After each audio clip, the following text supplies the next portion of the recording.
शतायुषः पुत्रपौत्रान् वृणीष्व बहून् पशून् हस्तिहिरण्यमश्वान् भूमिर्महदायतनं वृणीष्व स्वयं च जीव शरदो यावदिच्छसि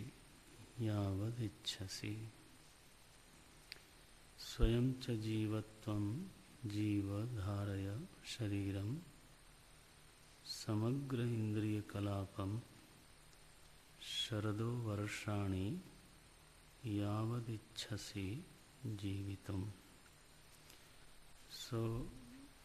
यमराज ने जब नचिकेता के सामने प्रस्ताव रखा तो प्रस्ताव का प्रारूप क्या बना?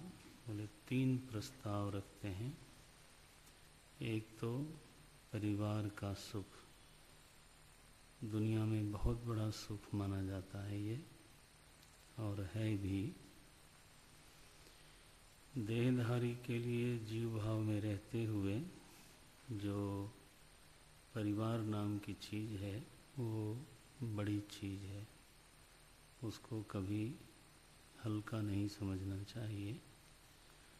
थोड़ा उसका अभिप्राय जान लें।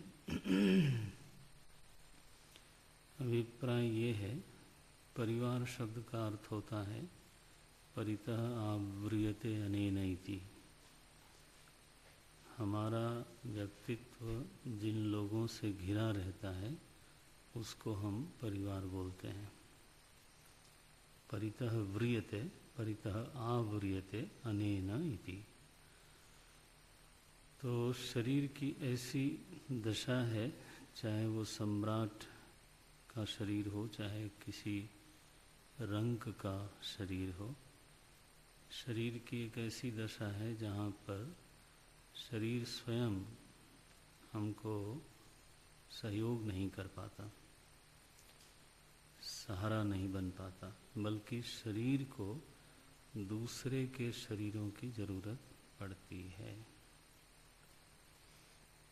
वृद्धावस्था है तो उस समय हमारा शरीर हमारी मदद करता नहीं, चाहे वो सम्राट का ही शरीर क्यों न हो। तो मोहम्मद अली विश्व चैंपियन रहे, लेकिन जब ओलंपिक में उनको मसाल जलाने को दिया गया तो ऐसे ऐसे काम बड़ा मुश्किल था, मसाल जलाना मुश्किल था। हम लोगों ने टीवी पे देखा तो हमने कहा देखो ये विश्व चैंपियन रहे हैं, उनकी ये गति है। कहते हैं गामा पहलवान अपनी करवट नहीं ले सकते थे। तो ये एक शरीरधारियों के लिए एक निष्ठुर सत्य है और इसको हमें जानना चाहिए।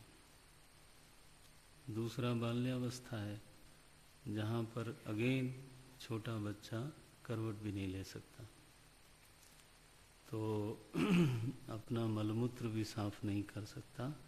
भोजन की बात तो छोड़ ही दीजिए, ये किसी भी तरह से अपने शरीर को रख नहीं सकता, सुरक्षित नहीं रख सकता। तो ऐसी दशा में दूसरे के शरीर उसके शरीर को संभालते हैं। तो चूंकि यह एक सच्चाई है और इसलिए एक नेचुरल इंस्टिंक्ट है आदमी के भीतर कि वो ऐसे लोगों को अपने आसपास देखना चाहता है जो ऐसे किसी अवसर पर उसके मदद में आवे। और मदद लेना अच्छा लगता नहीं।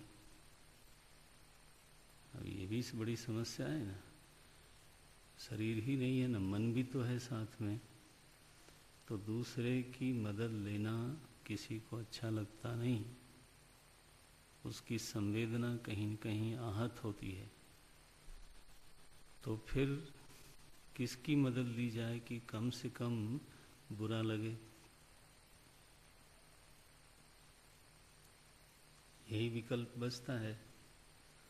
तो उसकी मदद ली जाए जो उसका अपना हो, पराये की मदद लेना तो बहुत कठिन है। तो जो हमारा है, जिस पर हमने भी उपकार किया है या हम जिसके लिए भी तैयार हो सकते हैं जरूरत पड़ने पर, हैं, तो उसकी जब मदद मिलती है तो उतना बुरा नहीं लगता। इसलिए आदमी ब्लड रिलेशन की तरफ जाता है, जिसको बोलते हैं रक्त संबंध। ये उसमें भी मुख्य तत्व ये है कि ऐसा व्यक्ति सहारा देते समय ये हमको महसूस न करावे कि देखो तुमको ज़रूरत पड़ी तो मैं ही तुम्हारे काम फिर आता हूँ। तो इस प्रकार से अगर हमारे ऊपर एहसान का भार होगा तो फिर वो मदद, मजबूरी भले हो लेकिन दुख होता है ऐसी मदद लेने में। तो मनुष्य की इच्छा क्या है? इस सच्चाई के साथ जो उसको व्यवस्था करनी है अपने बारे में, वो ये व्यवस्था करनी है कि जब शरीर को ऐसी कोई अवस्था प्राप्त हो तो परिवार हो, हमारे सामने भी कुछ लोग हों, पीछे भी हों, दाएं भी हों, बाएं भी हो, आवृयते। ऐसे संबंधों की बहुत कीमत नहीं होती कि जो मौका आने पे न सामने कोई है। ऐसे भी संबंध होते हैं, औपचारिक संबंध होते हैं। तो मौका आया तो सामने वाला देखा कि सामने है ही नहीं, पीछे वाला पीछे गायब, दाएं देखा तो उधर उड़ गए, बाएं देखा तो बोले हमें बहुत ज़रूरी काम है, अभी जाना पड़ेगा मुझको, माफ़ करिए, वो भी गए। तो ऐसा होता है। तो समझ में आता है, परिवार देहधारी मनुष्य की एक आवश्यकता है, अति आवश्यकता है। और जब वो होता है तो व्यक्ति को एक सेंस ऑफ सिक्योरिटी मिलती है। एट द सेम टाइम जो संबंधों से नाना प्रकार के रस निकलते हैं, थोड़ा जीवन को समझना भी चाहिए। देखो, मन को नव रस चखने की आदत है। शांत रस केवल चखता नहीं है वो, शांत रस है, श्रृंगार रस है, वीर रस है, वात्सल्य रस है, रौद्र रस है, हास्य रस है, तरह तरह के रस हैं, करुण रस है। तो वो जो रस है वो मन का भोजन है। जैसे षड्रस जिह्वा का भोजन है, वैसे ये जो नवरस हैं ये मन के भोजन है। तो वो नवरस उसको कहाँ मिलता है? उसको नवरस परिवार में मिलता है। श्रृंगार का रस भी मिलेगा, करुण रस भी मिलेगा, वीर रस भी मिलेगा। कभी कभी बड़ा वीर रस का अनुभव होता है परिवार में लोगों को।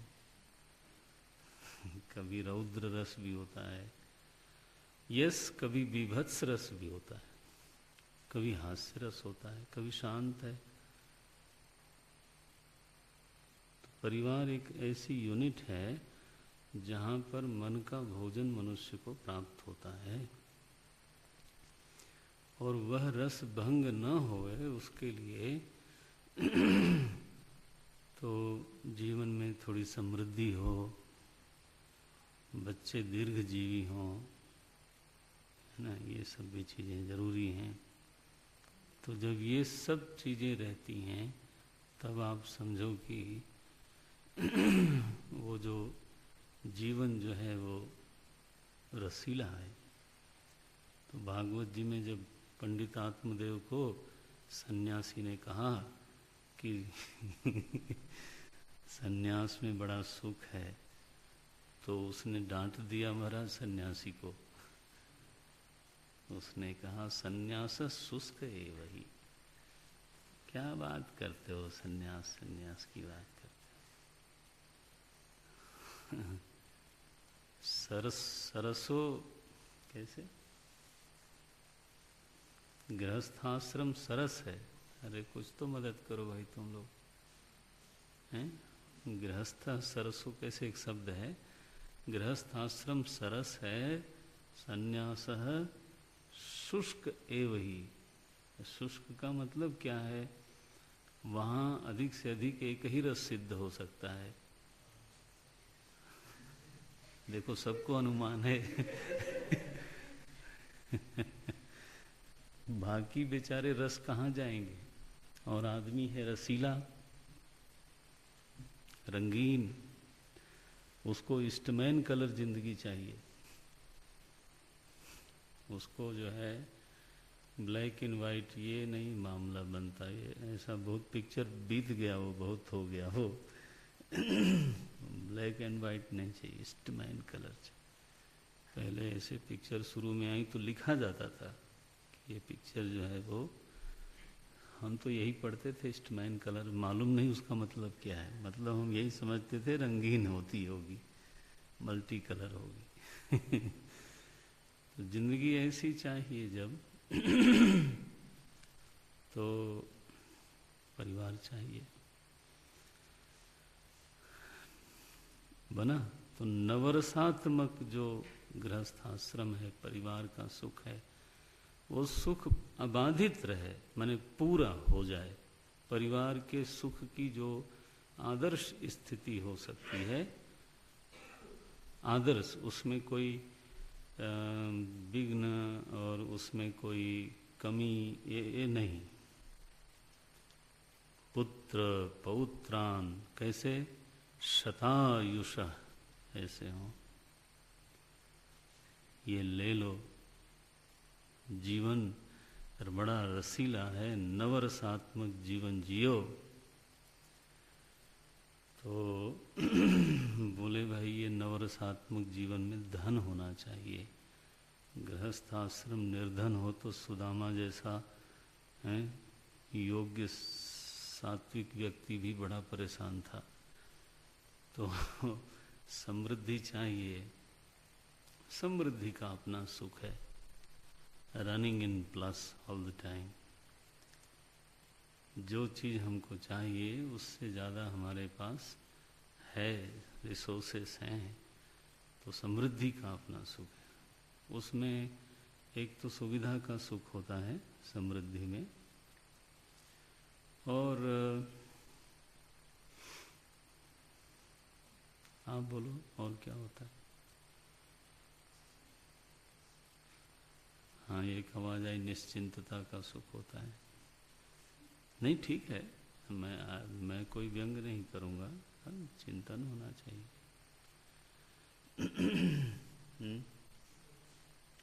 हाँ, निश्चिंतता और सुरक्षा एक साथ चली जाए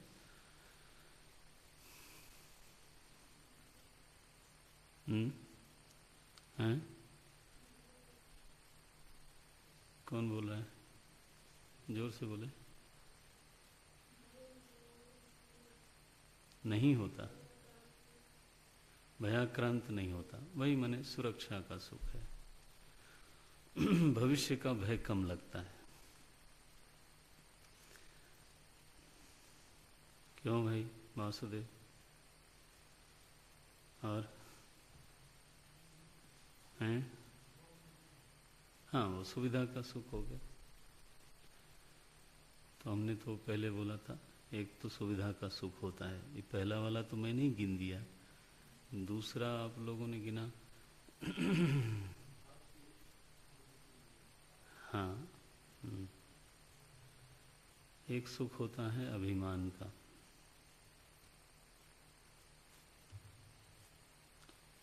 व्यक्ति को चित्त में एक ऐसी वृत्ति बनी रहती है कि मेरे पास बहुत है, और वो बहुत होना जो है वो बड़प्पन की अनुभूति कराती है। मैं एक बड़ा आदमी हूँ और ये मेरा केवल ख्याल नहीं है, बल्कि मैं ये सिद्ध कर सकता हूँ जरूरत पड़ने पर। हर समय वो सिद्ध नहीं करता। अरे महाराज, कई तो बड़े ही कंजूस होते हैं। हाँ अगर हर बार आप कहोगे कि सिद्ध करो कि तुम बड़े आदमी हैं, तो कहेंगे मैं सिद्ध ही हूँ, कोई ज़रूरत नहीं है बड़ा सिद्ध करने की। बट दे नो कि अगर ज़रूरत पड़ी in a given time I will prove it. आप समझते हो कि आदमी हर समय जेब में अपना सारा धन लेके थोड़ा चलता है। कई बार तो भोग भी उतना नहीं करता, फिर उसको सुख किस बात का है? उसको अभिमान का सुख है कि है मेरे पास। बड़प्पन का, वो बड़प्पन की अनुभूति कराता है, दूसरों से बड़ा है। आप समझते हो अगर 1 लाख करोड़ अंबानी के पास है तो क्या उसका वो भोग करेंगे? क्या कितना भोग करेंगे? भोग तो सच में वो करते ही नहीं लोग। उनको तो 9 बजे ऑफिस पहुंचना होता है और 10 बजे ऑफिस से वापस आते हैं। ऐसा सुना मैंने उनके साथ जो लोग काम करते हैं उनसे। और 9 बजे के पहले 10 किलोमीटर दौड़ना है। एक भाई है उनका अनिल, वो रोज 10 किलोमीटर दौड़ता है, जॉगिंग करता है 10 किलोमीटर एवरी डे। भोग कब करता होगा सोचो जरा, दिन भर वही तो भोग है, दौड़ता है वो भोग है। मेरे ख्याल से ये भोग तो नहीं, ये सारे ब्रह्मचारी लोगों को भोग उपलब्ध है, लेकिन ये कोई करता नहीं यहाँ। मुझे कहते रहना पड़ता है कि भाई ये भोग करो। भोग बेचारा कहाँ करता, मैं 12 घंटे कोई काम करे भोग क्या करेगा वो? 9 बजे से आकर के 10 बजे वापस आए, 13 घंटा हो गया। अब मैं क्या गिनाऊं? मैं उस दिन सोच रहा था कि इनको किस बात का सुख होता होगा।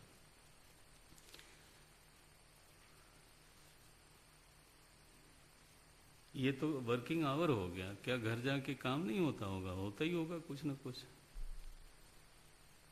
तो भोग का क्या? काम ज़्यादा हो इसलिए भोजन संयमित हो, इसलिए एक्सरसाइज ठीक हो, इसलिए सोना भी ठीक होना चाहिए, इसलिए लो all the bolts are tightened, only then they can perform, otherwise nobody can perform. समृद्ध व्यक्ति कभी भोगी नहीं होता, निश्चित जान लो। और उल्टा भी कर लो, जो विलासी होता है वो समृद्ध नहीं होता। राजा लोग कंगाल हो गए इसलिए क्योंकि वो विलासी हैं। तो सुख किस बात का?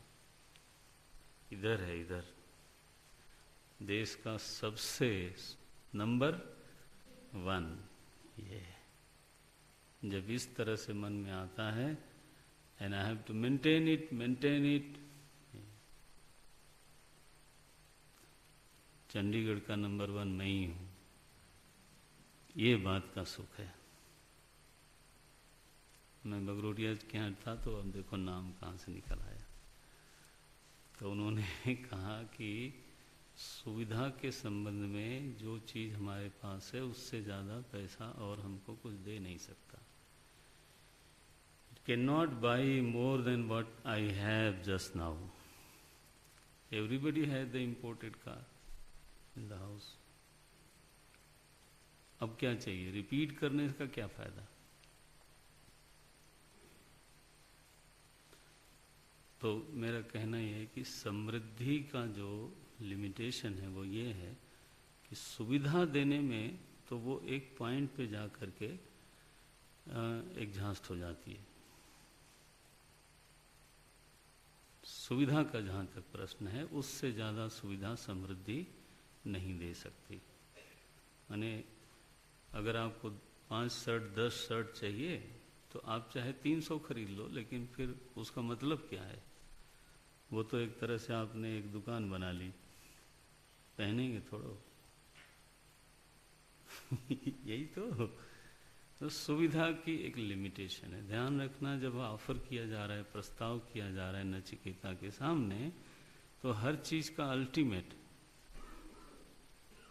परिवार सुख का जो अंतिम बिंदु है, जितना परिवार एक सुख दे सकता है वो तुम ले लो। ये न जानना कि परिवार अनंत सुख दे सकता है, नो, उसका एक ऑप्टिमम पॉइंट है, ये ले लो। और समृद्धि जो ऑप्टिमम सुख दे सकती है वो तुम ले लो। जो आपने अभी कहा, आप लोगों ने भी, एक तो कंफर्ट्स, दूसरा आप लोग कहते हो निर्भयता। असल में निर्भयता वो होती नहीं। ये भय महाराज जो है ना, ये माया के बहुत लायक लड़के हैं, बहुत ही काबिल संतान है भय। तो वो इस दरवाजे को बंद करते हो तो कोई न कोई दरवाजा खोल के घुस आता है। तो हाँ, तो ऐसे लोग जो हैं बंदूकों की छाया में रहते हैं। आप समझते हो, दरवाजे पर से लेकर के हर जगह। सुभाष जानते हैं, मैं कानपुर जाता हूँ तो एक परिवार है, यहाँ भी आए थे वो, तो जहाँ भी, इवन सत्संग में, क्लास में आएगा तो उनका जो गार्ड्स हैं क्लसनिक को लेकर के खड़े रहते हैं बाहर। थैंक गॉड बाहर, नहीं तो पता चला कि है ना। मैंने कहा ये क्या अब जीवन में लग गया? बोले वी हैव टू पे for everything, I am paying for being a rich man.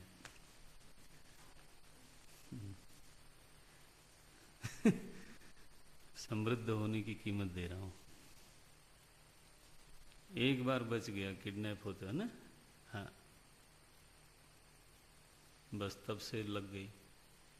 तो निर्भयता का रूप ये है कि भविष्य के प्रति भले ही कोई व्यक्ति थोड़ा सा निर्भय या निश्चिंत सा होता दिखाई दे, लेकिन फिर जो रात को फोन आते हैं बड़े मधुर मधुर, है ना, और जो लव लेटर्स आते हैं, और प्रेम वाणी, ज्ञान वाणी नहीं होती, इतना दे जाओ, उतना कर जाओ, उतना, हर आदमी के साथ। जीवन बहुत कॉम्प्लिकेटेड है, जितना आप सोचोगे रास्ता निकलता हुआ दिखता नहीं है। हमने काफ़ी सोचा है इस पर, देखता हूँ पता चला वही ढाक के 3 पार, वही ढाक के 3 पार हैं। हाँ, नहीं, उस व्यक्ति को क्या सुख होता है ये विषय है। ये विषय नहीं है कि समृद्धि का समाज में स्थान क्या है, वो विषय नहीं है। राष्ट्र के विकास में है, मानव जाति के विकास तो अलग चीज हो गई। तो जो व्यक्ति समृद्ध है उसको क्या मिला, ये विषय विचार करने का है। तो जो ऑप्टिमम जो उसका सुख हो सकता है वो ले लो।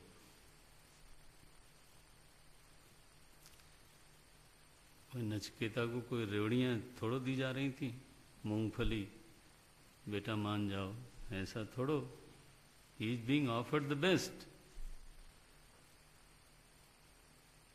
पुत्र पौत्रान, फिर हिरण्यमश्वान, और फिर चाहे कितना भी समृद्ध हो व्यक्ति हो, power is something different, you know.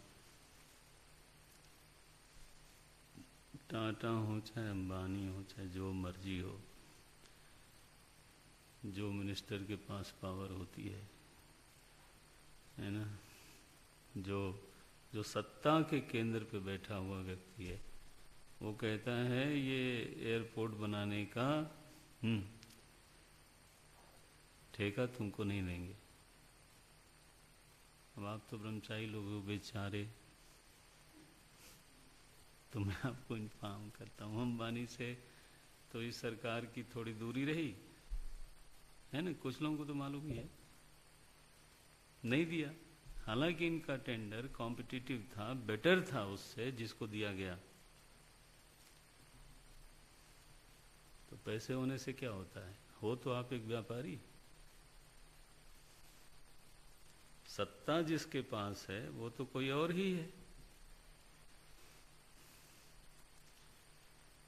जिले में चाहे कोई कितना भी बड़ा व्यापारी हो, एक डीएम चाहे तो उनको, क्यों भाई रूपेंद्र, नचा सकता है ना, ये रगड़ सकता है उसको चाहे तो। इसको बोलते हैं पावर का सुख। उसके सामने उनको बड़ी अदब के साथ पेश होना पड़ता है। उनसे ज़्यादा पेड उनके एम्प्लाई होंगे लेकिन नहीं, सत्ता तो उनके पास है। इनकम टैक्स वाले आ जाएं तो बड़े बड़े लोगों को स्टूल पर बैठा देते ये। और पुलिस के भगवान न करे दायरे में कोई आ जाए तो बस हरिओम तत्सत। तब तो क्या बोलते हो, कौन मेहता थे वो, हर्षद मेहता, उनको रगड़ मारा, 1000 करोड़, क्या फायदा उसका। सो धन सत्ता के सामने ऐसे क्या भीगी बिल्ली की तरह हो जाती है, ये भी समझना चाहिए। इसलिए उतने से संतोष नहीं, उनको लगा कि धीरे धीरे बढ़ाते हैं यमराज। बोले पहले परिवार का सुख ले लो, बढ़िया आइडियल बिल्कुल, फिर समृद्धि का लो ऑप्टिमम पे। फिर कहा भूमेर महदायतनम साम्राज्य लो, मैं तैयार हूं देने को, मंडलाधीश बनो। तुम्हारे सामने आए तो कोई भी आए तो अदब से आवे, बादब बाब मुलाहिजा हाँ, पहले आवाज लगाई जाए तब फिर कोई, तो ऐसा चाहिए लो। नचिकेता ने देखा नहीं कुछ खास, तब यमराज बोलते हैं एतत् तुल्यम, हो सकता है मैंने तो, मेरी समझ में ये दुनिया के यही सुख होते हैं तो मैंने तो अब ऑफर कर दिया, लेकिन अगर तुम्हें कुछ और समझ में आता हो, तुम्हारे विवेक से समझ में आता हो, भाई मैं क्यों तुम्हारे ऊपर थोपूं एतत् तुल्यम यदि मन्यसे वरम वृणीस्व, इसके बराबर का कोई तुम्हारे मत में, इसके बराबर का कोई वर हो। अरे बराबर का क्या वर होगा, लोक में तो यही 3 सुख हैं।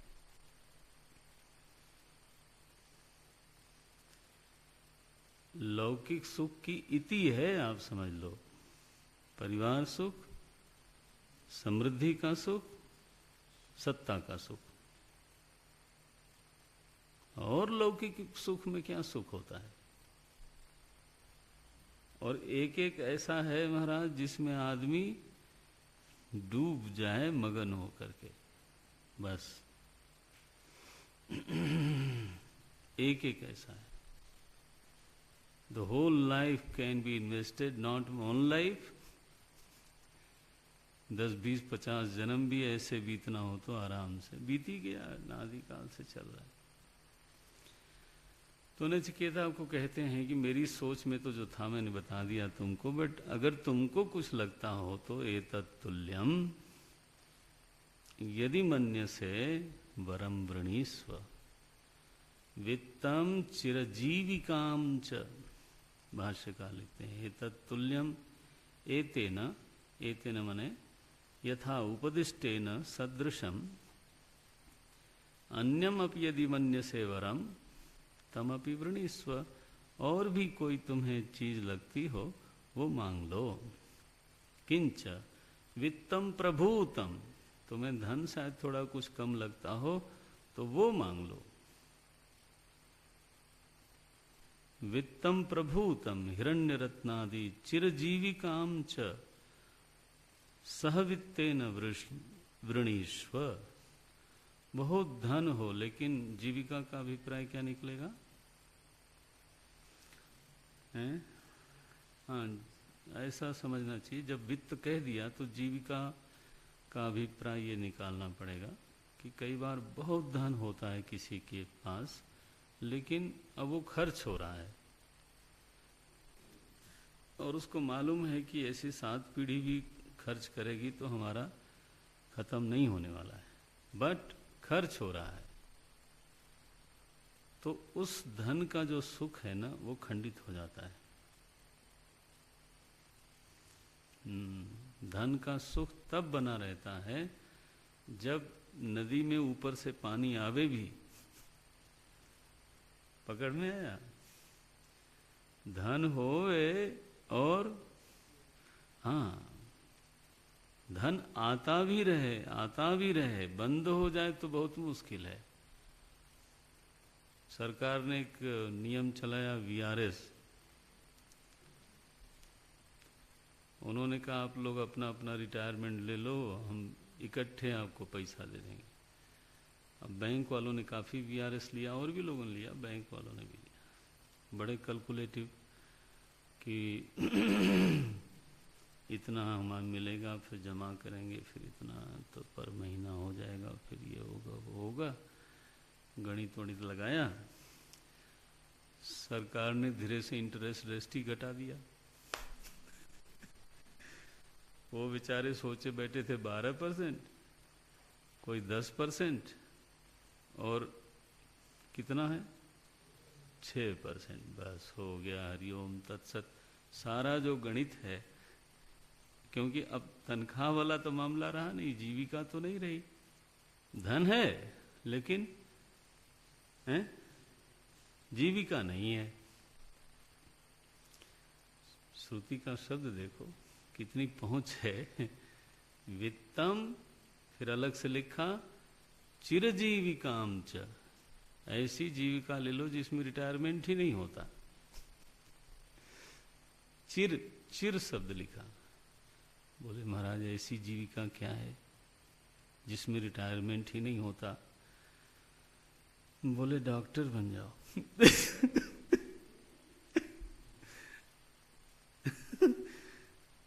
और वकील बन जाओ। कल वकील साहब हमारे सामने आए मिलने, तो बोले कि over the period face value बहुत हो जाती है, तो काम तो दूसरे ही लोग करते हैं, मुकदमा भी वही जीत के लाते हैं, लेकिन जो हमारा क्लाइंट है वो हमारा फेस देखना चाहता है वहाँ कि हैं बड़े वकील साहब बैठे हैं। तो बुढ़ऊ हो जाए तो भी फेस वैल्यू तो बना ही रहेगा, उसमें क्या है। कहते हैं कि बूढ़ा वकील और बूढ़े बासमती चावल दोनों का महत्व बहुत होता है।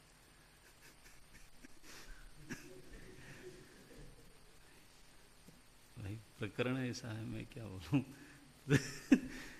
चिरजीविका कोई है तो नहीं यहाँ वकील।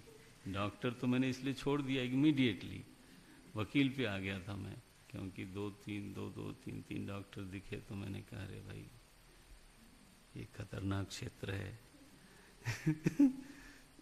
उसमें एक डॉक्टर एनेस्थीसिया देने वाला है, तो उनसे तो डर के ही रहना पड़ता है। अब बताओ, आप विवेक के लिए तैयारी कर रहे हो, गया विवेक, छुट्टी। आप सोचो जरा।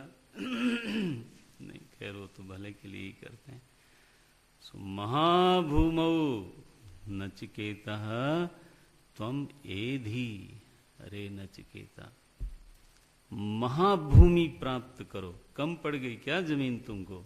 मैंने पहले तो बोला था महदायतनम, अब मैं कह रहा हूं महाभूमौ नचिकेतस्त्वम एधि कामानाम काम भाजम करोमि। समस्त कामनाओं का भोग करने के लायक बना दूंगा तुमको। काम भाजम माने भोग का पात्र बना दूंगा। बोलो तो सही तुम, किम बहुना महाभूमौ। महाभूमौ का अर्थ क्या है?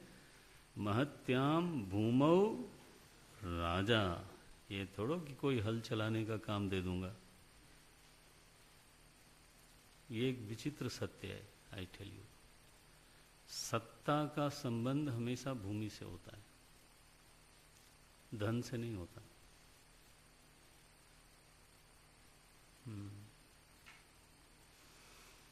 जितने स्टेट्स हैं,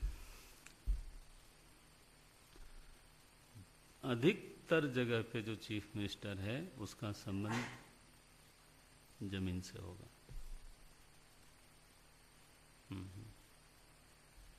वो जमीन से होगा, जमीन के लोग उससे जुड़ते हैं, वही उनकी पावर बनता है। ये नियम है, कुछ ऐसा विचित्र नियम है। भूमि पर अधिकार नहीं हो तो राजा किस बात का? भारत सरकार इसलिए है कि कहीं की भी जमीन अधिग्रहण कर सकती है वो। अगर वो तय कर ले कि यहाँ एक शहर होगा, कौन रोक सकता है? सवाल ही नहीं उठता है।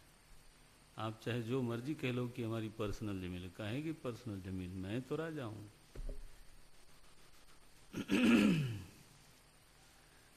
कानपुर के आगे वो कुछ लोगों ने बड़े बड़े फार्म हाउस बना रखे हैं। तो मैं जाता हूँ यज्ञों में, अभी तो रामायण में गया था तो दिन भर व्यस्त रहा, तो कई बार फार्म हाउस पे भिक्षा के लिए ले जाते हैं लोग। बड़ा फार्म हाउस एक दूसरे ढंग की लग्जरी है।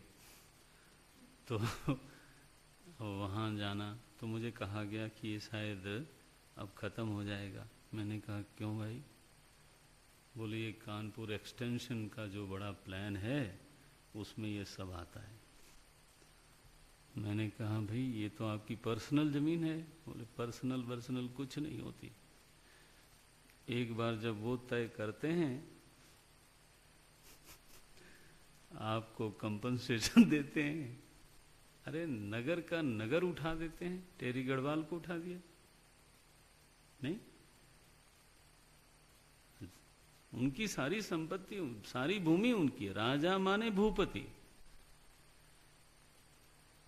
बैंक में पैसा जमा है, लॉकर है 4 इसलिए राजा हो, ऐसा नहीं होता। राजा का मतलब है उसके पास भूमि का अधिकार होना चाहिए, भूमि उसके अधीन होनी चाहिए। उसकी मर्जी है, वो आपको किसानी के लिए दे दे, इंडस्ट्री के लिए दे दे, आश्रम के लिए दे दे, वो उसकी मर्जी है। बट भूमि पर अल्टीमेट जो स्वामित्व है वो राजा का होता है, इसीलिए वो राजा है। अगर ये अधिकार उसके पास नहीं है तो वो धनी हो सकता है, वो राजा नहीं हो सकता। इस देश में चाहे मल्टीनेशनल हो चाहे नेशनल हो, बड़े से बड़ा व्यापारी 1000 एकड़ 20,000 एकड़ में मान लो रिफाइनरी लगी हुई है, सो व्हाट? जिस दिन सरकार चाहेगी कहेगी आप जाओ, तो आपने गारंटी दी थी ये पैसा लो, एनरॉन को भेज दिया नहीं?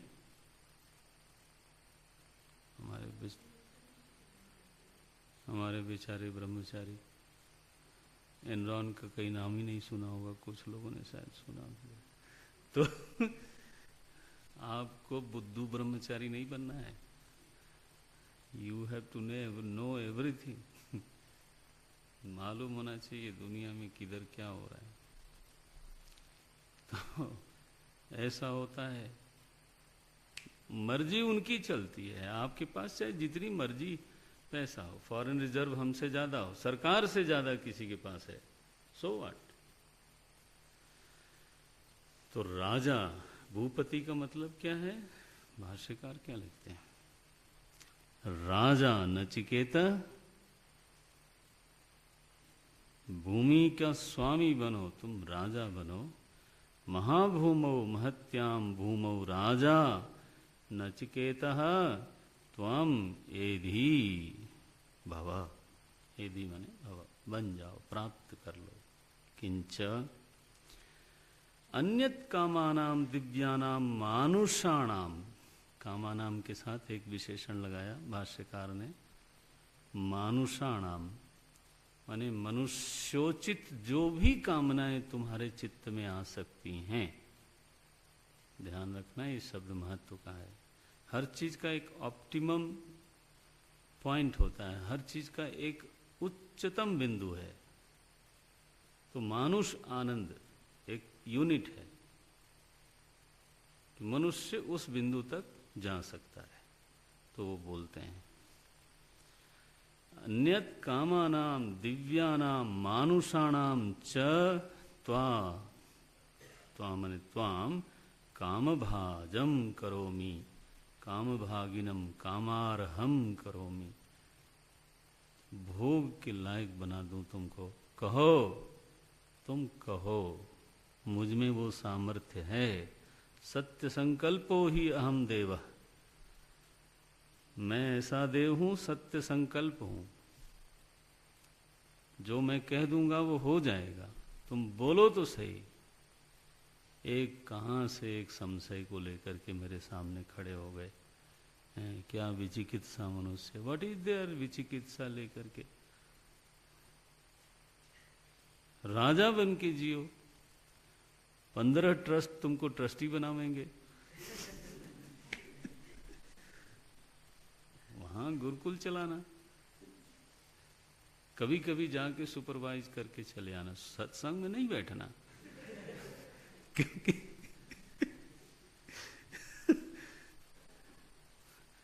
सत्संग में तो सत्संगी बैठते हैं, तुम तो राजा हो।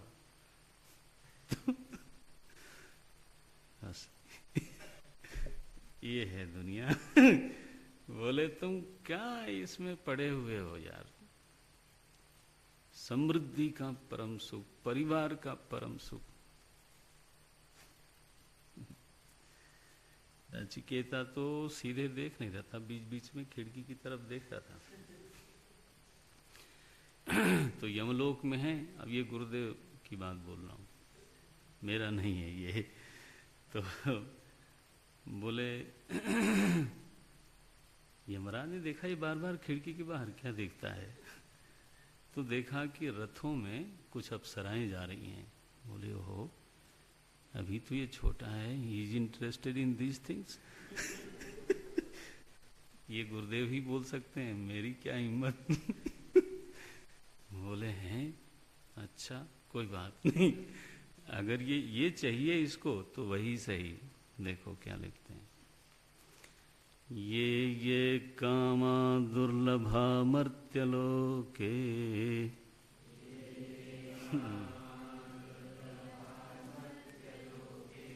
सर्वान् कामागंश्छन्दतः प्रार्थयस्व।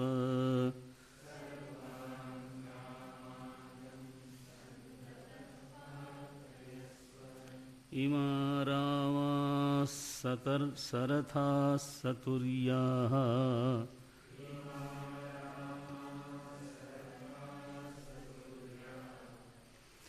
नहि दृशा लम्भनीया मनुष्यैः।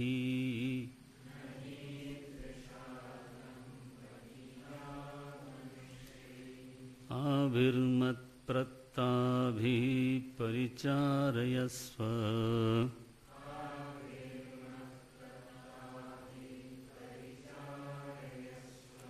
नचिकेतो मरणं मानुप्राक्षिः।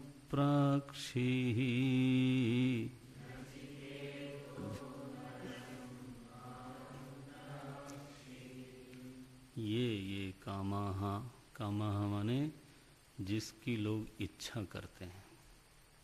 ये कामाः प्रार्थनीयाः। दुर्लभा, जिसकी कोई इच्छा कर सकता है और जो अत्यंत अत्यंत दुर्लभ है। कहाँ? मर्त्यलोक में। क्योंकि जो तुम देख रहे हो अप्सराओं को, नारायण, ये तो मर्त्यलोक में जाती नहीं। सो मर्त्यलोक में अत्यंत दुर्लभा है। लेकिन मैं ये कहता हूं कि पूरी स्वतंत्रता के साथ, स्वच्छंदता के साथ चाहो तो इसको मांग लो। क्या बोलते हैं? सर्वान कामान छंदतः प्रार्थयस्व। छंदतः माने स्वच्छंदतः, पूरी स्वच्छंदता के साथ चाहो तो तुम इनको मांग लो। सर्वान तान कामान छंदतः इच्छातः प्रार्थयस्व। बोले महाराज इनको हम ले जाएं मान लो, तो इनको रखेंगे कहाँ? ये लोग, अब भाई जो जैसा है वैसा उसकी व्यवस्था भी करनी पड़ती है। और फिर ये रथ पे चढ़ती हैं, हमारे यहाँ इक्का भी नहीं है। हाँ, मुश्किल है। और महाराज मज़ा तो तब है जब ये गाएं बजाएं, तो वहाँ तो ये दिव्य जो वाद्य है वो, बोले अच्छा अच्छा ये शंका है क्या? तो यमराज के मन में आता है। किंच इमा दिव्याः अप्सरसः रामाः। रामाः शब्द क्यों लिखा? क्योंकि रमयन्ति पुरुषान इति रामाः, ये पुरुषों को रमण कराती हैं, इसलिए इनको रामा बोलते हैं।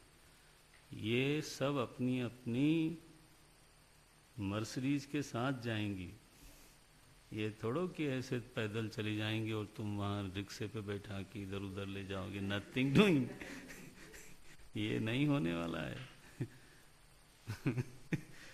वो भी आदमी पैडल मारता रहे आगे। हाँ हाँ हाँ, ऐसा नहीं, ऐसा। और कहीं कहीं सड़क टूटी हो, पता चला उतरो। आगे आगे हम चलते हैं, पीछे पीछे। गांव में महाराज सड़कें नहीं होती थी, तो जो तो बड़े लोग थे उनके यहाँ तो माता जी लोग विदाई में पालकी में जाती थी। हम अपनी तरफ की बात करते हैं। और जो दूसरे तरह के लोग होते थे तो पता चला कि आगे आगे वो चले जा रहे हैं, बक्सा लिए हुए, नहीं बसका लिए हुए। और पीछे पीछे वो अपना रोते हुए चली जा रही। सरथा सतुरिया, वो नहीं, ऐसा नहीं। यहाँ लिखा है सरथाः रथैः वर्तन्ते इति सरथाः। ये तो रथ के साथ ही रहती हैं, ये बिना रथ के चलती नहीं। इसलिए नचिकेता बिल्कुल चिंता मत करो, ये रथ के साथ जाएंगी। इतना ही नहीं, सतुर्याः। सतुर्याः का अर्थ है सवादित्राः, अपने वाद्य यंत्रों के साथ जाएंगी। फिर तुम बैठोगे मसनद लगा के, फिर ये लोग अपना तो गायन वादन नृत्य ये सब होगा। सतुर्याः सवादित्राः ताश्च, ये जो रमणीया हैं, नहीं लंभनीयाः, ये तो किसी भी मनुष्य को प्राप्त नहीं है। माने ये मानुष सुख से ऊपर का सुख है। इस श्लोक में ऑफरिंग क्या है? पहले वाला श्लोक में मंत्र में मानुष सुख का जो अंतिम बिंदु है वो बताया गया। परिवार सुख, समृद्धि का सुख, साम्राज्य का सुख, ये तीनों मिला करके समझो आप मानुष सुख है। मानुष सुख से ऊपर का सुख अब आया, जहां पर दिव्य भोग है, जहां संगीत है, नृत्य है, वाद्य है, सौंदर्य है, इस तरह की स्थिति। तो बोलते हैं नहीं लंबनीय, ये तो मनुष्य लोक में है ही नहीं। लेकिन अगर तुम चाहो तो ये विशेष तुम प्राप्त कर सकते हो। लिखते हैं नहीं लंबनीयाः प्रापणीयाः ईदृशाः, ये सब में विसर्ग है। अब आपके लिए बोल दिया मैंने, आपको तो ध्यान देना चाहिए। अब मैं बोलता हूँ तो उस समय ध्यान से सुनना है। वो नहीं लंबनीयाः प्रापणीयाः, वो विसर्ग का लोप संधि के नियमों के अनुसार होता है। और आप जब आप लिखोगे तो वो नियम बताना चाहिए आपको कि किस नियम से यहाँ विसर्ग का लोप हुआ। यानी इसमें हमको आपको सताने का आनंद नहीं आता, वो ये है कि फिर आपका पक्का हो जाएगा। जब आपको नियम भी मालूम पड़ जाए कि किन्हीं नियमों के कारण विसर्ग होते हुए भी वहाँ दिखता नहीं है, लेकिन जब तोड़ के बोलना हो तब भी आप विसर्ग नहीं बोलोगे तो वो भयंकर गलती होगी। आप समझते हो ना? जैसे मैं बोल रहा था इमा रामा सरथा सतुरिया, ये शब्द बोला तो कुछ लोगों ने विसर्ग बोला, कुछ लोगों ने नहीं बोला, क्योंकि वो आश्रित हैं उधर, तो उनको समझ में नहीं आता। मान लो सतुरिया न हो तो ये सब बहुवचन में चल रहा है, तो सतुरिया विशेषण कैसे बनेगा?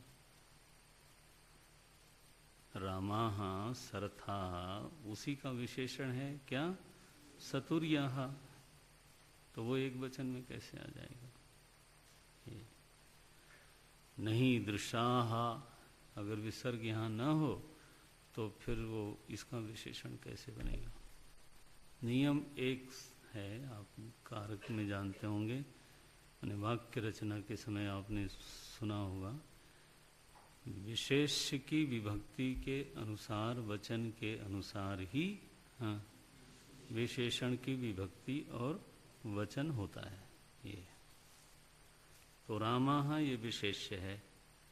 अब उसके आगे जो भी होगा वो सब का सब उसी विभक्ति और उसी वचन में आएगा, ये ध्यान में रखना। अच्छा भाई, तो सतुर्याः सवादित्राः ताश्च, अब भाष्यकार ने यहाँ विसर्ग लिख दिया सतुर्याः, हालांकि वो भी चाहते तो सतुर्यास लिख सकते थे। अगर इसका संधि करके लिखें तो आगे स होने के नाते विसर्ग का क्या बनेगा? विसर्ग का स बन जाएगा और उससे जुड़ जाएगा। सतुर्याः सवादित्रास्ताश्च ही ताश्च नहि लंभनीयाः प्रापणीयाः ईदृशाः एवं विधाः मनुष्यैः, मनुष्यों को इस प्रकार का भोग नचिकेता मिलता नहीं। मर्त्यैः, तो बोले महाराज जब मनुष्य को मिलता ही नहीं तो फिर हमें भी नहीं मिल सकता? बोले नहीं, उसमें एक नियम है, अस्मदादि प्रसादम अंतरेण। अगर कोई हमारे जैसा देव, हमारे जैसा कोई पदाधिकारी अगर आपको वो देवे तो आपको मिल सकता है। तो मानुष आनंद तो नहीं है, लेकिन मनुष्य देव प्रसाद से उसको प्राप्त कर सकता है, ये संविधान है। अच्छा, इसलिए और मैं चाहूंगा कि तुम ले जाओ, तो आभिर मत प्रत्ताभि परिचारयस्व। आभि माने इनके द्वारा, स्त्रीलिंग का तृतीया बहुवचन है। आभि, इन लोगों के द्वारा, ये जो रमणीय हैं, रमणियां हैं, इनके द्वारा कैसी हैं ये? मत प्रत्ताभि, हमारे द्वारा दी गई हैं, परिचारयस्व, ये तो तुम्हारी परिचारिकाएं बनेंगी, सेवा करेंगे और तुम सेवा करवाओ, हमारी ओर से ये संभव है। परिचारयस्व आत्मानम, कैसे परिचारण करेंगी? पाद प्रक्षालनादि शुश्रूषाम कारय आत्मान इत्यर्थः, अपने पैर धुलवाओ, सेवा करवाओ, जो भी सेवा चाहे करवाओ, ये संभव है। लेकिन एक चीज मत करो। बोले क्या न करूं? नचिकेता मरणम मानुप्राक्षी, हे नचिकेता, मरण संबंधम प्रश्नम जो तुमने किया था, क्या किया था? प्रेते अस्ति नास्ति इति, ये प्रेत के विषय में जो तुमने पूछा था कि वो है या नहीं है ये मत पूछो, इसमें क्या रखा है। काकदंत परीक्षावत यही लिखते हैं, काकदंत परीक्षा रूपम, ये कौवे के दांत गिनने जैसा है, तुम क्या चक्कर में पड़े हो। का इतनी बढ़िया बढ़िया चीजें मैं तुमको दे रहा हूं, ठोस बिल्कुल कॉन्क्रीट रियलिटी, और तुम ले दे करके एक पता नहीं कहाँ से तुम्हारे मस्तिष्क में कहाँ से ये प्रश्न आ गया है। ये देखो, काकदंत परीक्षा रूपम मानुप्राक्षी ही माँ एवं प्रष्टुम अर्हसी, तुम ऐसा पूछने लायक नहीं हो। नचिकेता ने जो उत्तर दिया ना महाराज, ओहो हो, साधकों को अपने दिल पे लिखना चाहिए उसको, है ना। एवं मृत्युना प्रलोभ्यमानोपि नचिकेता, यमराज के प्रलोभित करने के बावजूद नचिकेता कैसा है, बोले सागर की तरह है, जिसमें दो चार पत्थर मारने से सागर में बाढ़ नहीं आती। महाहृदवत, हृद, हृद माने महासरोवर कोई हो, गहरा अतल जल हो, महाहृदवत अक्षोभ्य, बिना क्षुब्ध हुए नचिकेता बोलता है। क्यों? विवेक की धार बिल्कुल पक्की है, उसके सामने जितने प्रलोभन हैं, जितने प्रस्ताव हैं, वो आते ही कट जाते हैं। तो पहला शब्द चूम लेने लायक, स्वभावो स्वभावामर्त्यस्य यदन्तकैतत्,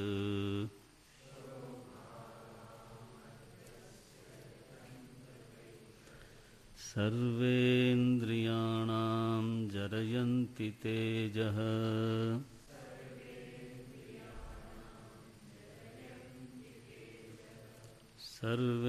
सर्वेन्द्रियाणां जरयन्ति तेजः,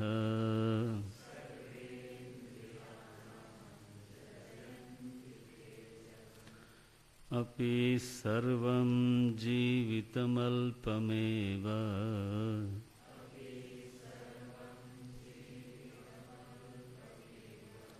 अपि सर्वं जीवितमल्पमेव,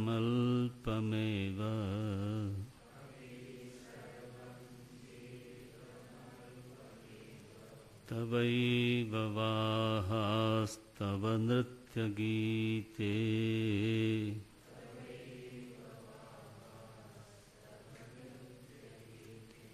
तवैव वाहास्तव नृत्यगीते।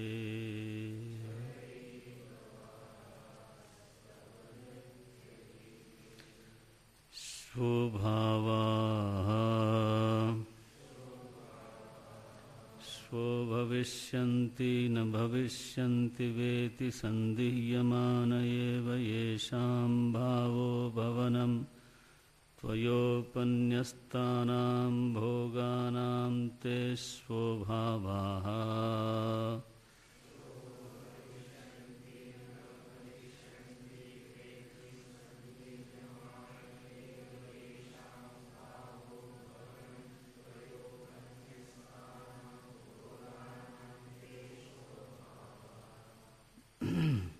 बड़ा संकोच पूर्वक उच्चारण किया जा रहा है आदरणीय ब्रह्मचारी जी लोगों के द्वारा, हैं? आवाज दबा दबा के, चुरा चुरा के, खोल के बोलिए। अगर गलती भी हो जाएगी तो सामने आ जाएगी, गलती सामने आके मिट जाती है, और गलती अगर दिल में रहती है तो क्या उसको जमीन मिल गई तो वहाँ वो पल्लवित होती रहती है। तो उसको सामने लाइए हैं। लोग बड़े सीरियसली देख रहे हैं भाई मेरी ओर, बड़ा मुश्किल है।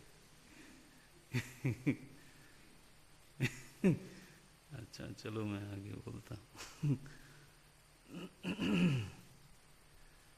किंच मर्त्यस्य मनुष्यास्यन्तकहे मृत्यो यदेतत् सर्वेन्द्रियाणां तेजः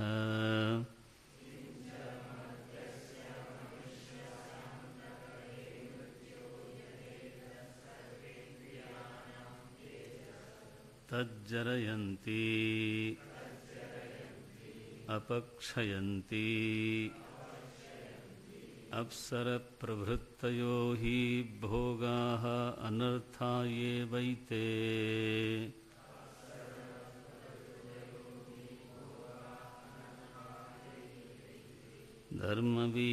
धर्मवीर्यप्रज्ञा तेजो यशप्रभृतीनां क्षपयितृत्वात्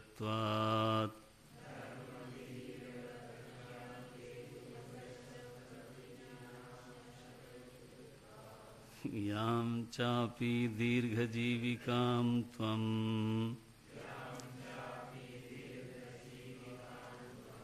दित्ससि तत्रापि शृणु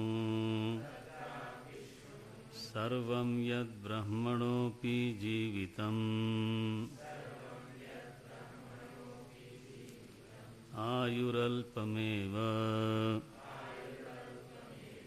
किमुत अस्मदादिदीर्घजीविका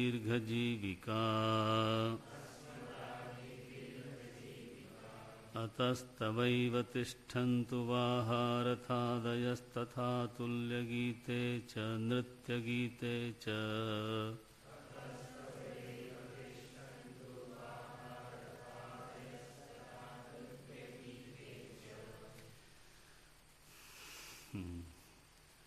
स्वभावा, ये पंक्ति अंडरलाइन कर लेना। समस्त भोगों के ऊपर सबसे बड़ी जो टिप्पणी है नचिकेता की वो यही है।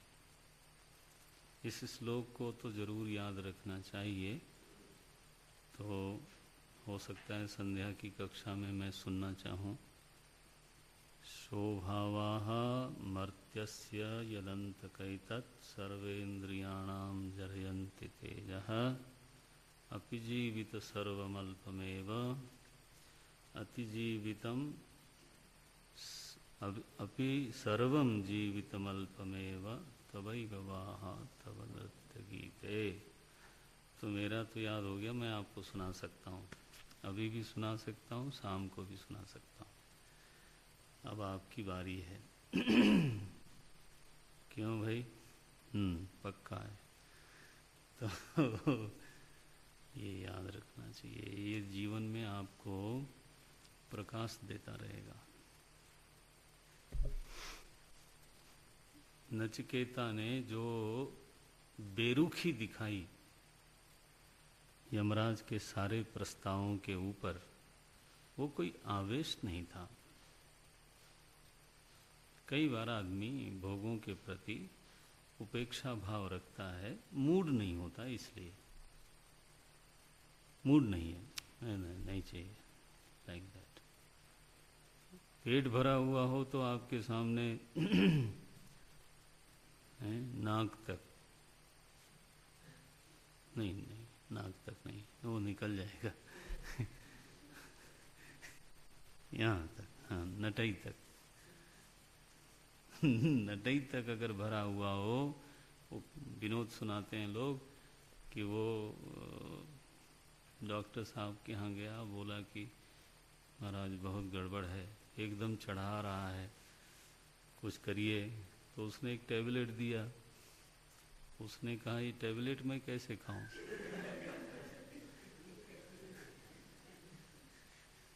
अगर इतनी जगह होती तो सामने गुलाब जामुन था, ऑफर किया जा रहा था, वो न खा लेता।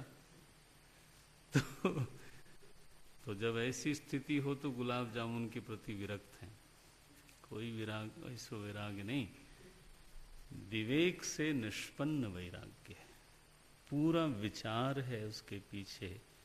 छोटा सा बच्चा है लेकिन विचार बड़ा धारदार है। उनकी क्या टिप्पणी है, संध्या काले वयम पश्यामः किंचित विस्तार रूपेण किंतु इदानीम अनुवादम करोमि। तो अभी तो अनुवाद करता हूँ। स्वभावाः माने स्वः, स्वः जो हमारे ब्रह्मचारी ब्रह्मचारिणी लोग स को बोलते हैं स, है ना, वो एक ही आदमी थोड़ा बोलता है, काफ़ी लोग बोलते हैं। मैं सबके क्या बोलते हैं मुख कमल देख के बोल रहा हूँ तो काफ़ी लोग बोलते हैं स, स नहीं। सियावर रामचंद्र की जय, सियावर रामचंद्र की। मैं सोचता हूँ माता जी क्या सोच रही होंगी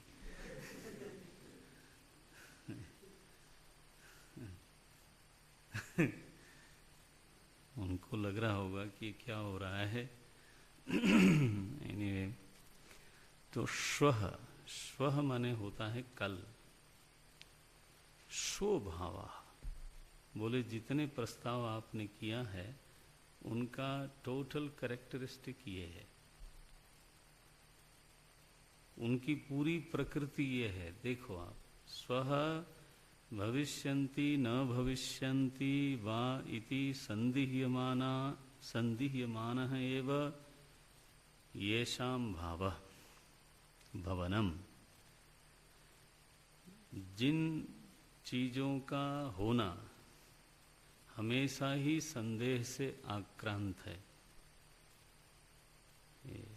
ये पहली टिप्पणी है। जिन चीज़ों का होना हमेशा ही सदा ही संदेह से आक्रांत है। क्या संदेह है?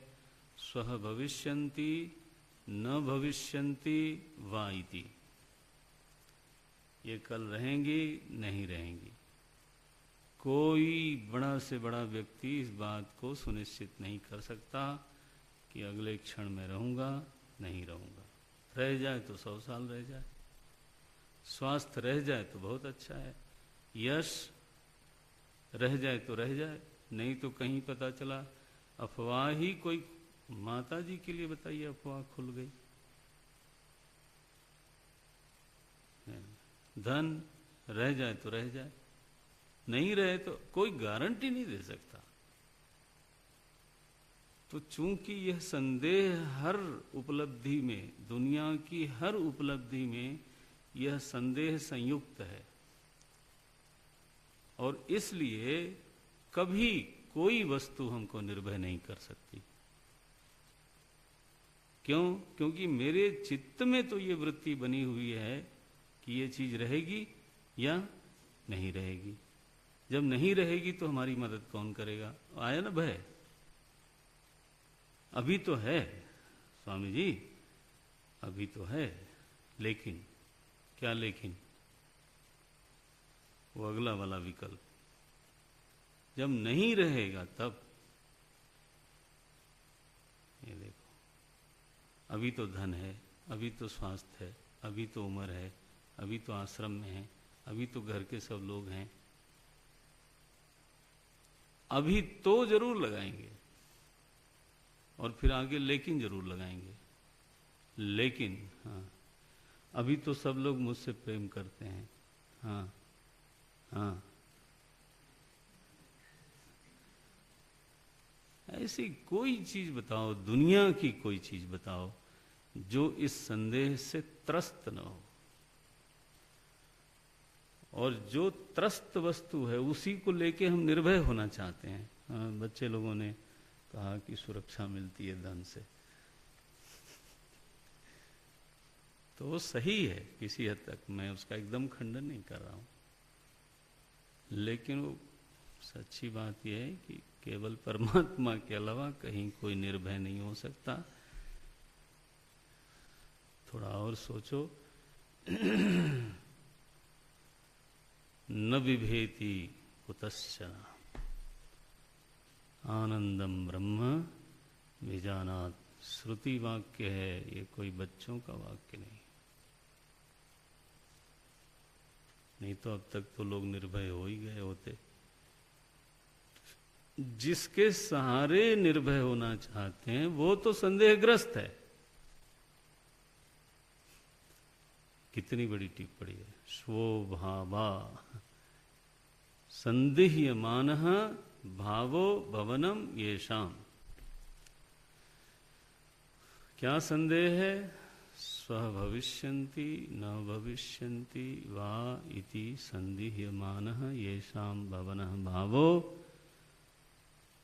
येषाम कौन है वो?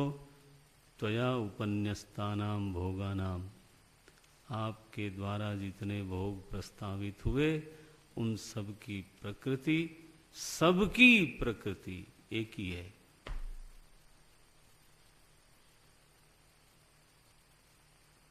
वाह नचिकेता, नमस्कारम।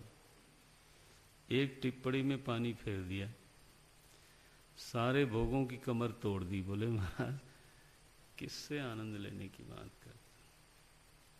जो त्रस्त ग्रस्त हैं उन्हीं से।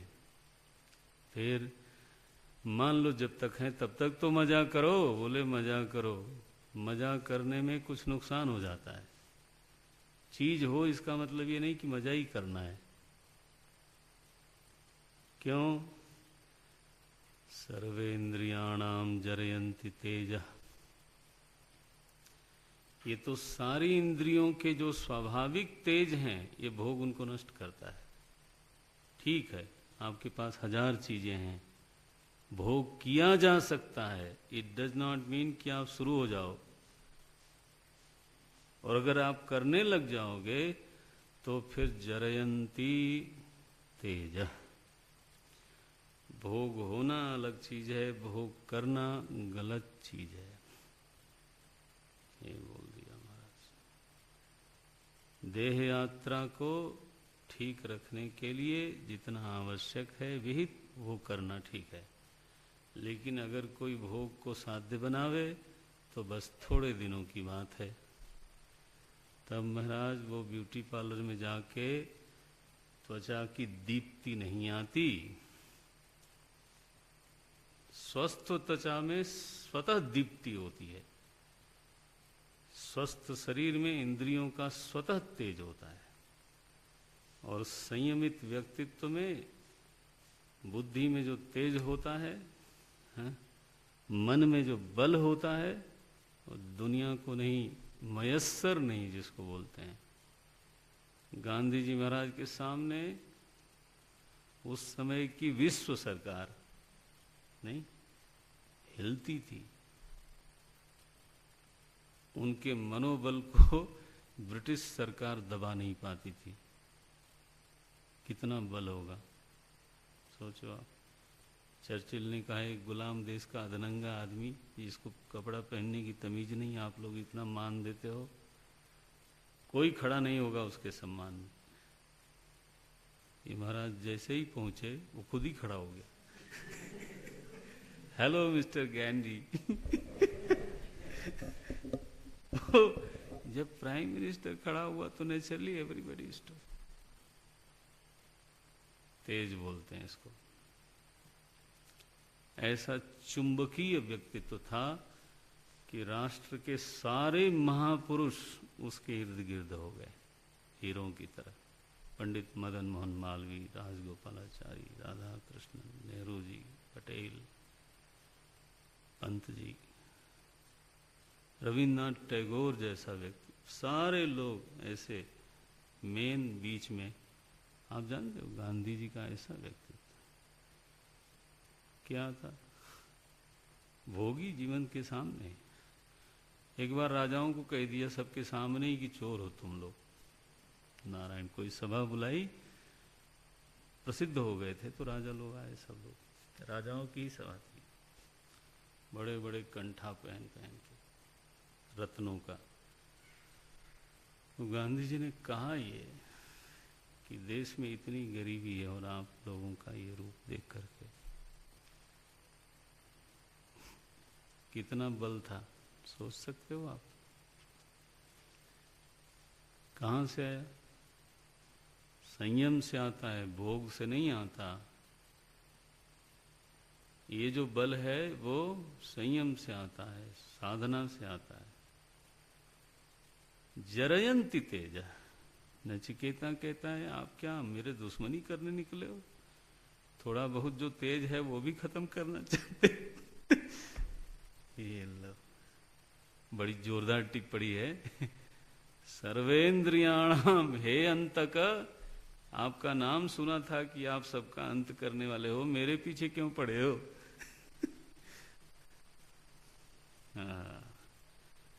अपि जीवितम अपि सर्वम जीवितम अल्पमेव।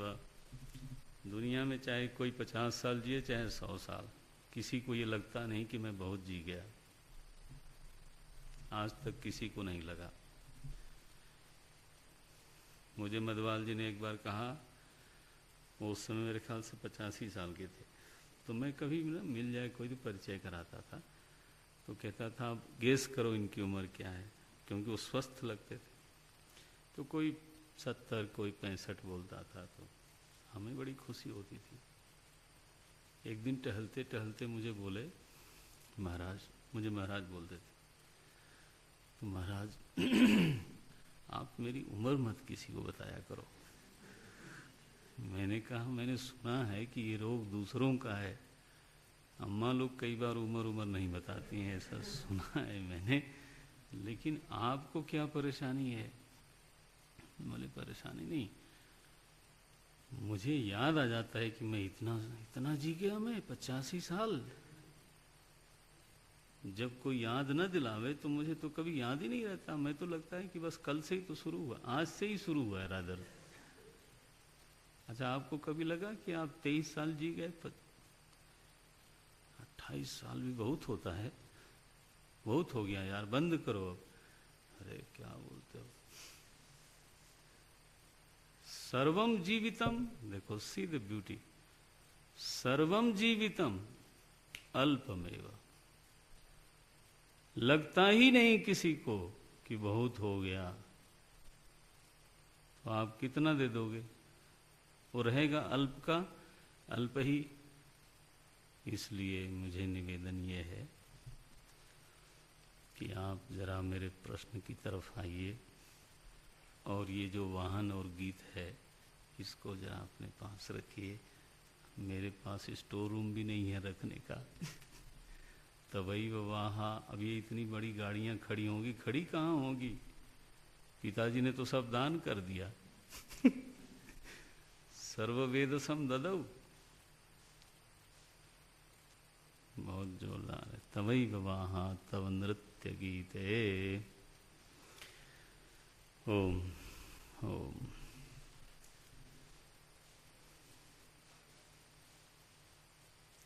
साढ़े 4 बजे, 4:30। ओम पूर्णमदः पूर्णमिदं पूर्णात् पूर्णमुदच्यते पूर्णस्य पूर्णमादाय पूर्णमेवावशिष्यते। ओम शांति शांति शांति। हरि ओम। श्री गुरुभ्यो नमः।